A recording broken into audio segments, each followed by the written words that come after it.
All right, so we get a lot of questions about belts. When to use them, why do we use them, is it a crutch? So let's start with the whys, and we'll talk about how to find the right belt later. So why we use a belt is because it helps stabilize the trunk. It doesn't actually stabilize the trunk, right? Like the muscles of your core, your abdominal wall, your erectors, they stabilize the trunk, but the belt gives you something to push against to give you proprioceptive feedback. It just says like, yeah, you're pushing against me as hard as you need to. So we take that big Valsalva breath in, we take a big breath, we close our glottis, and it allows us to kind of bear down into the belt. We're not pooching out into the belt. So the belt is really like a band on a whiskey barrel that allows more stability, right, while we lift.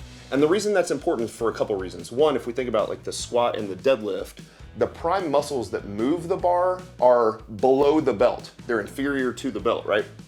Muscles around the hips, hamstrings, glutes, quads, but the belt or the bar is attached north of the belt or superior to the belt.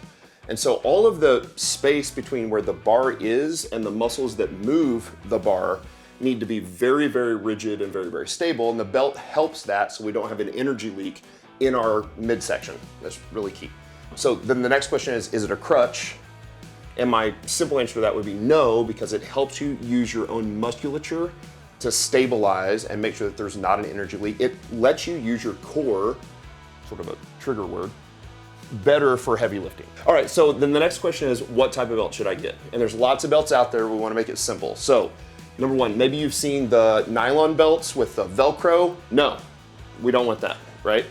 Maybe you've seen the belts that you had in your high school in 1996 that were probably there from 1978. Right. They're like 8 inches in the back and 2 inches in the front.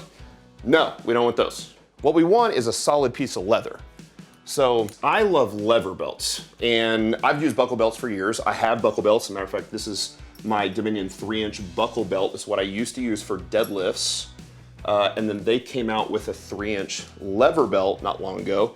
And I love a lever belt because when you set the lever, so you've got to put in, there's 2 screws here that hold it in place. So it's not adjustable easily, but I don't gain or lose 2 or 3 inches on my waist in a period of like a workout or a week. I do in a period of a meal. In a period of a meal. And so you put the prongs in like so, and then you can just pull it tight. And I do my lift, I'm done. I just pop it like that, it gets loose. I actually wear it like this, it's loose here, it's tight here. And when I'm ready to take it off, I just pull the teeth out. If you don't train at home, you'll want to keep a screwdriver with a Phillips head or a flathead, whatever screw it has, to travel with you there. But what can be really nice about the lever belt is that in between sets, you don't have to worry about trying to figure out how to take it on and off while you're breathing heavy and trying to catch your breath. Whereas with the one downside with the prong, if you put this on tight enough as you should be, and you finish a heavy set of 5 and you're breathing really heavy, it can be sometimes pretty tough to get the belt off in a quick amount of time. This, with one pop, you can get a little bit easier. Relief. And you can breathe. If you'll spend the money on a good belt, and you're talking somewhere between $100 and $200 for a high-end belt, and if you don't fluctuate your weight more than 50 to 70 pounds, you really will never need another belt. That belt will last you forever. So how tight should the belt be? How do we put it on? How tight should it be? I typically tell people that you want it tight enough on that you can still fit a finger between the belt and your body, but it should be tight. You should have to, you know, you can slip it in, slip it out, but you can't wiggle it around. So one of the things I'll tell most beginners is most beginners do not wear a belt tight enough. Right. And that's okay, because when you first start to use a belt, it's new and it's sort of difficult to use and it's a little harder to breathe. It's not super comfortable. It's not super comfortable. I mostly set my belt so that my navel is pretty much in the middle of the belt. Are you guys in a similar position? Some people want a little higher, a little lower, and I don't think it's a huge ordeal if it's a little higher, a little lower. My torso is about 4 centimeters long. Yeah, so right. It's tough to say. So you've got your 5-foot long legs. And we want to wear it pretty tight. I mean, it's pretty tight. It's not super comfortable. So I have a progression of lifts that when I'm starting a new client, I'm wearing a belt, I actually have them start with the press, because the kinetic chain is so low. I've got the bar up here, at some point I'm all the way up here, right? But I'm in contact with the floor way down here at my feet. With a press, the nice thing about a press is I never bend over. And so the belt never squishes me. It never pinches. I can get a breath in while I'm standing straight up, and it's okay. And then I have them add the belt to a squat, because on a squat, they start standing straight up, they walk back, and then as they bend over, it gets tight as they go down into the hole, but then they turn around and come back up. The pause on a squat is at the top, not at the bottom where it would be uncomfortable. A deadlift is the lift that most people will sort of default to wearing the belt first on, but the interesting thing about a belt and a deadlift is it's the least comfortable because you're starting in a bent over position. You're starting from the bottom in a dead stop position. So you go down there, you think about through that multi-step process that we teach. When you try to get that breath in and you're pushing against the belt, not up here, but bent over this way, it's hard to breathe. Sometimes, especially when you first start getting used to wearing a belt or when you go through body weight changes, you'll feel the belt pinch between the belt and another part of your body, or if you're wearing a lever belt, it'll actually pinch right next to, or it'll pinch your flesh together as you tighten the lever. If it pinches up here above it, you might need to just move the belt up slightly. And if it pinches below the belt, then you might need to move your belt down just a little bit, small adjustments. And then just make sure that your buckle is centered. Yep.